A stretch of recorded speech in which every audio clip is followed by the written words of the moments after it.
জুলাই জাগরণ নামে একটি কালচারাল ফেস্ট 2025 প্রোগ্রাম করছেন সাইমন শিল্পী গোষ্ঠী। শহরের উদ্যানে তাদের এই প্রোগ্রামটি চলছে। জনমনে বেশ সাড়া জেগেছে এই প্রোগ্রামটি। ব্রিগেডিয়ার জেনারেল আজমি সাহেব এই প্রোগ্রামে এসেছেন এখানে আয়নাঘর পরিদর্শন করার জন্য, এবং ব্যারিস্টার আরমান সাহেবও এসেছেন এই পরিদর্শন করার জন্য। অনেক মানুষ এই প্রোগ্রামটি দেখার জন্য ভিড় করছেন। আপনারা দেখতে পাচ্ছেন এখানে মানচিত্র আঁকা হয়েছে এবং প্রত্যেকটা বিভাগে একটি করে কবর এখানে তারা করেছেন।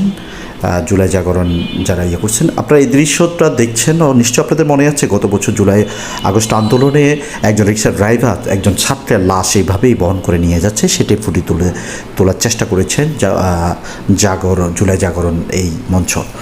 এই যে দৃশ্যটা দেখতে পাচ্ছেন এটা সাভারের একটা ছাত্র যার নাম ছিল আইমান। পুলিশ তার পিসি থেকে এইভাবেই নির্দয়ভাবে তাকে ফেলে দেওয়া হয়েছিল।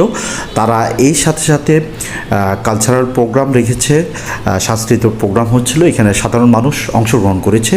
তাদের মাঝে বিতরণ অনুষ্ঠান চলছে। এখানে শিবিরের সাদেক কাইম সহ আরও দায়িত্বশীল নেতৃবৃন্দ তারা ছিলেন।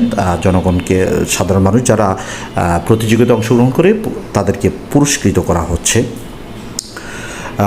আপনারা এই যে সিরিয়ালটা দেখতে পাচ্ছেন এটা আয়নাঘর তৈরি করেছিল জুলাই জাগরণ মঞ্চ।